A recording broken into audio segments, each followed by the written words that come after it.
Hello everybody, it is I, Siberian, once again taking you along for a ride on the hype train. Yesterday we talked about command and control changes, a significant change to the Aurora fleet mechanics. Today we're going to be talking about mostly colonies.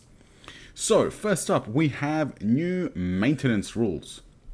In VB6 Aurora, the maintenance facilities of a population aided by ships in orbit with maintenance modules have a maximum maintenance capacity measured in tons.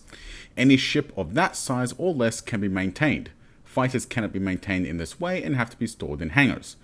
In C# Aurora, maintenance facilities and modules are handled differently. But first, each maintenance facility or maintenance module has a basic capacity of 1,000 tons. This is 5 times larger than the VB6 Aurora. A new tech line exists that can raise this capacity in increments starting with 1250 capacity for 2000 RP, the 2000 ton capacity is at 8000 RP, and the max is currently 6250 tons at 250,000 RP. Any location that contains a population with maintenance facilities or a ship with maintenance modules is known as a maintenance location. This does not need to be in the same location as a population. A maintenance location consists only of ships with maintenance modules, could be in deep space. The maintenance capacities of all populations and maintenance ships of the same race in the same maintenance location are added together to create a total maintenance capacity. One thing to note, of the same race, that means if you have two colonies on the same planet, both of those should add together to combine towards a total maintenance capacity. So that means if you... Well, actually, same race. Do sub-races count? I don't know. Number 4. A maintenance location can fully maintain ships in its location if the total tonnage of those ships is equal to or less than the total maintenance capacity. In other words, maintenance is now based on summing the tonnage of ships to be maintained rather than supporting all ships under a set tonnage.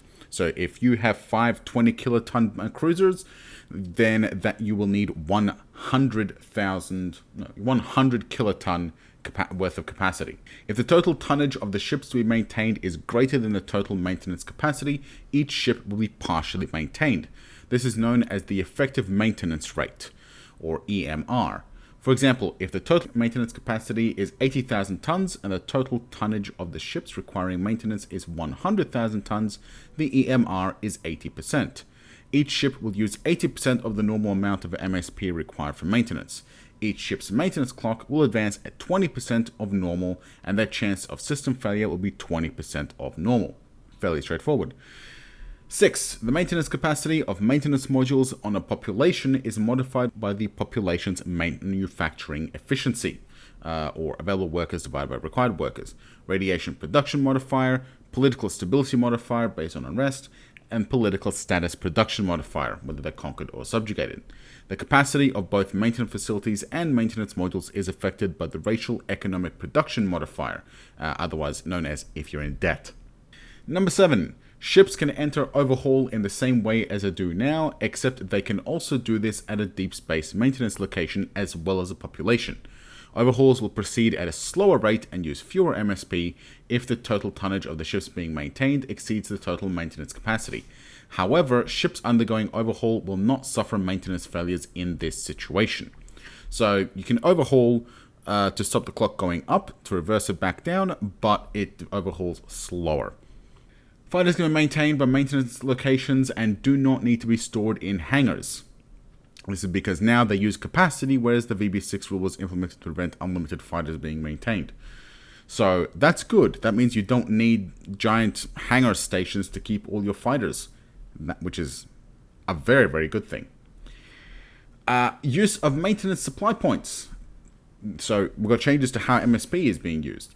So it's being used in a very similar way to VB6 Aurora. While a ship is being maintained, it requires total MSP per year equal to class cost divided by 4. A ship undergoing overhaul requires total MSP per year equal to class cost.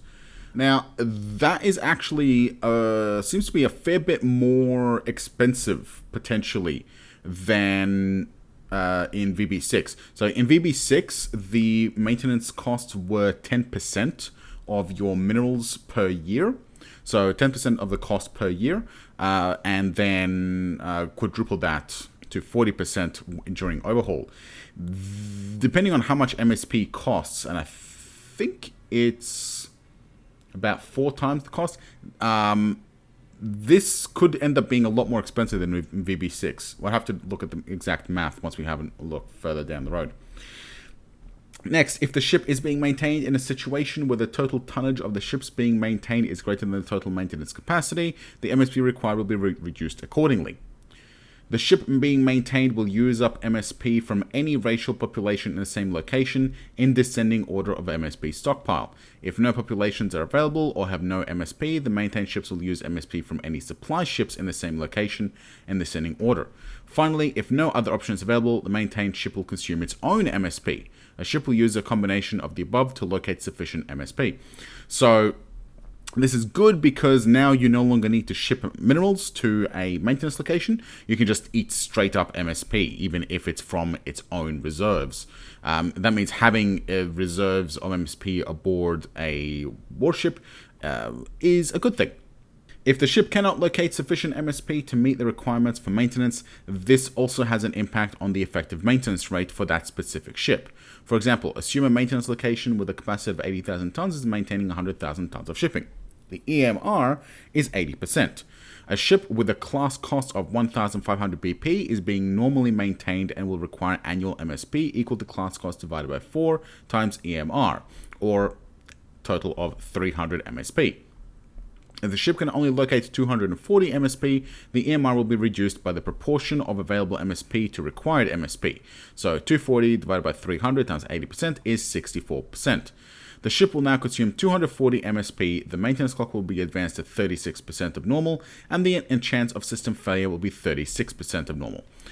In reality, the MSP numbers will be much smaller, as during a single increment the ship is being maintained for only a small fraction of a year.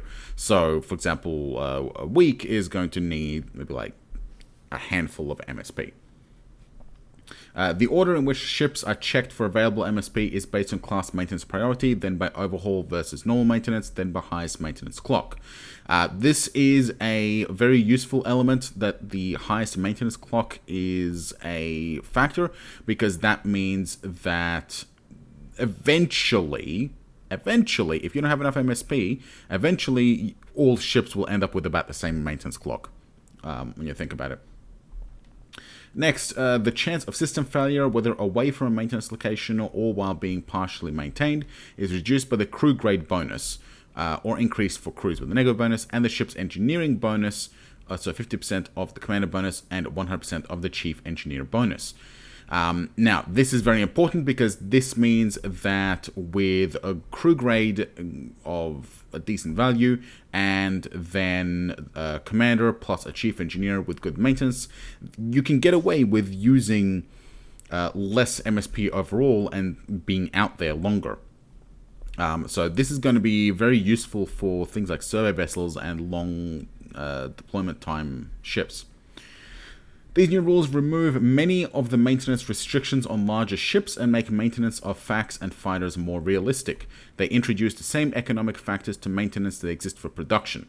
In addition, this creates a more realistic environment where the required maintenance facilities or modules are tied to the absolute number of ships to be maintained rather than just their maximum size. Finally, maintenance cannot be carried out away from population centers, making deep space bases a possibility. Whew, that was a long one. So, to summarize, ships no longer use minerals straight for maintenance. They use MSP. They use potentially more MSP than they used to use minerals, but whether that makes them more expensive to maintain or not is going to be tied directly with exactly how many and what type of minerals MSP is built out of. You can no longer have to build exactly the right amount of maintenance facilities to maintain all your ships. So if you have a 20,000 ton ship and 20,000 tons of maintenance capacity, you no longer can be assured that you can maintain all your ships. However, that also means that your maintenance capacity is no longer effectively a ceiling for how big you can make your ships. And so that's going to open up a lot more freedom. We have deep space maintenance, which is so useful and so great without needing minerals. Very importantly, because the ships can use their own MSP to maintain an overhaul, you don't necessarily need massive MSP storage in your maintenance facility. So you can have a maintenance facility that sits there, stores nothing, and then ships come in with their own MSP, run an overhaul, and then move along with just a little bit less MSP, without ever effectively having to actually resupply the maintenance facility itself. Having the colony also have an impact on the amount of maintenance that it can provide is also a bit more useful. I can't remember if VB6 actually has an impact on that, and when you have morale issues or anything like that. And the way that the game now handles which ship gets overhauled first is also a little bit more realistic, as in because you want to maintain the older ships first, but you can also base it on the class of maintenance priority and overhaul versus normal maintenance. So you can maintain your big bad warships as a high priority over less important vessels like survey ships or whatever you might have. While we're on the subject of colonies, the colony cost algorithm has been updated for C# Aurora to include hydrosphere extent, low gravity, and tide-locked worlds, and to change the rules for dangerous gases and max pressure. The new calculation is as follows. Gas giants, superjovians, and worlds with a gravity higher than species tolerance cannot be colonized and therefore have no colony cost. Every other body has a colony cost equal to the highest colony cost factor from the following list. Temperature. If the temperature is outside of the species tolerance, the colony cost factor for temperature is equal to the number of degrees above or below the species tolerance, divided by half the total species range. For example, if the species range is from 0 to 30 degrees, and the temperature is 75 degrees, the colony cost factor will be 45 degrees divided by 15 degrees, equals 3.0. The colony cost factor for tidal plants is 20% of normal, so in the example given, the colony cost factor will be reduced to 0.6.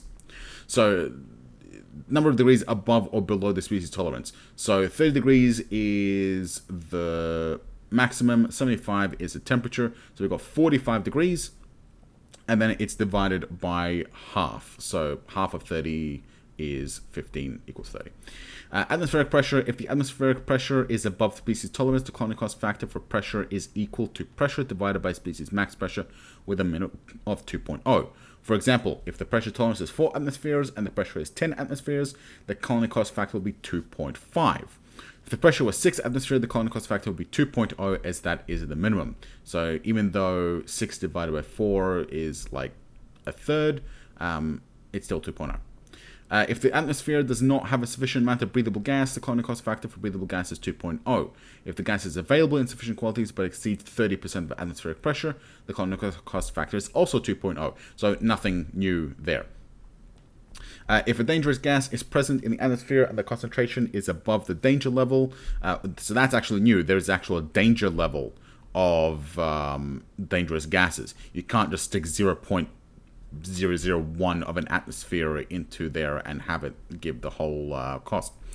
The colony cost factor for dangerous gases will be either 2 or 3 depending on the gas. Different gases require different concentration before becoming dangerous. Halogens such as chlorine, bromine, and fluorine are the most dangerous at 1 part per million, followed by nitrogen dioxide and sulfur dioxide at 5 part per million. Hydrogen sulfide is 20 part per million, carbon monoxide and ammonia are 50 parts per million. Hydrogen, methane if an oxygen breather, and oxygen if a methane breather are at 500 parts per million, and carbon dioxide is at 5,000 parts per million, or 0.5% of the atmosphere. Note that carbon dioxide was not classed as dangerous gas in VB6 Aurora. These gases are not lethal at those concentrations, but are dangerous enough that infrastructure will be required to avoid sustained exposure. One other important thing that we can glean is that the gases seem to be measured in parts per million rather than just pure percentage or just sheer atmospheres. It will be interesting to see the exact details of how terraforming comes into play. Hydrosphere extent. If less than 20% of a body is covered with water, the colony cost factor for hydro is 20 minus hydro extent divided by 10, which is range from 0 to 2.0. If the gravity of a body is lower than the species tolerance, the colony cost factor for gravity is 1. In addition, the overall colony cost for the body will be suffixed by LG, which indicates that low gravity infrastructure is required for any population on that body. Normal infrastructure will not count towards the supported population. We already talked about low gravity infrastructure, I believe, on day 1. Speaking of which, terraforming. In terms of general mechanics, terraforming works as it does in VB6 Aurora. Atmosphere is measured in atmospheres, is added by terraforming ships or installations. However, there are several significant changes for C# Aurora. First up, the base terraforming technologies have their atmosphere rates reduced by 75% at the lower tech levels. The rate of tech increase has improved, so the high tech levels are reduced by around 60%. The starting racial tech rate per modular installation is 0.00025 atmospheres per year. So this is going to make terraforming a hell of a lot slower. Smaller planets are much faster to terraform, however. The terraforming rate in atmosphere is modified by Earth's surface area divided by planet surface area. For example, the rate at which atmosphere is added to Mars is 3.5 times faster than on Earth, or 90% of VB6 Aurora speed. Ganymede is 6 times faster, and Luna is almost 14 times faster, so 3.4% faster, or 3.4 times faster than VB6. So that means that the size of the planet now actually has an impact. So smaller planets that have nasty atmospheres could still be viable. System bodies with gravity of less than 0.1 Gs cannot retain atmosphere and therefore cannot be terraformed. Another very interesting change. Carbon dioxide is now a dangerous gas. We already talked about that. Water is now a significant factor in terraforming planets. Any planet with less than 20% water has a colony cost factor for water, yada, yada, yada. We already covered that earlier. Water vapor can be added to the atmospheres just like any other gas. Now, water vapor is in VB6, however, it does not really do anything. In C#, water vapor will condense out of the atmosphere at a rate of 0.1 atmospheres per year, and it will increase the planet's hydro extent. That means you can actually increase or decrease the hydro extent of a planet if it's too low or potentially too high. Each 1% of hydro extent requires 0.025 atmospheres of water vapor. This means that creating 20% hydro extent would require 0.5 atmospheres of water vapor. This will be much faster on smaller worlds because the speed at which water vapor is added is linked to surface area. With this in mind, existing water becomes an important factor in the speed at which terraforming can be accomplished, especially on larger worlds. Water will also evaporate into the atmosphere. The evaporation cycle follows condensation and will stabilize water vapor in the atmosphere of a planet with liquid water at a level of atmospheric pressure times hydro extent divided by 100 times 0.1 atmosphere. The resulting atmosphere times 20 is the percent of the planet's surface that loses water. As the water vapor is removed from the atmosphere, it will replenish from the surface water. This is to allow the removal of water from ocean worlds to create more living space. So we covered earlier that if the hydro extent is above 75%, it reduces the max population. This is how you fix that. These new rules should add more variety to terraforming, and in conjunction with the max population rules, should add more interesting decision making when choosing which worlds to terraform. So overall, we have some very interesting rules when it comes to colonies. We have an overhaul and the change in how they maintain our ships, as well as adding deep space maintenance. They also have a change in how colony cost is calculated and what impacts have an effect on colony cost, with water having a very, very big impact. And of course, we now have changes to terraforming in that the size of planets has a very big impact on how quickly you can terraform things, and also what factors we can actually terraform with. So we can terraform the dangerous gases, which now play a more important and slightly different role. We also have a water vapor that we have to take into consideration when it comes to our maximum populations. So overall, I am feeling very hyped. I am feeling very hyped about these changes. They are very, very cool. But we are once again very much out of time, so that is it for today. Join me tomorrow where we will once again continue covering the changes for C# Aurora every day this month until launch. Down below, links to the official Aurora Discord, the Reddit, and the forums where you can join the discussion and the hype. And I will see you next time.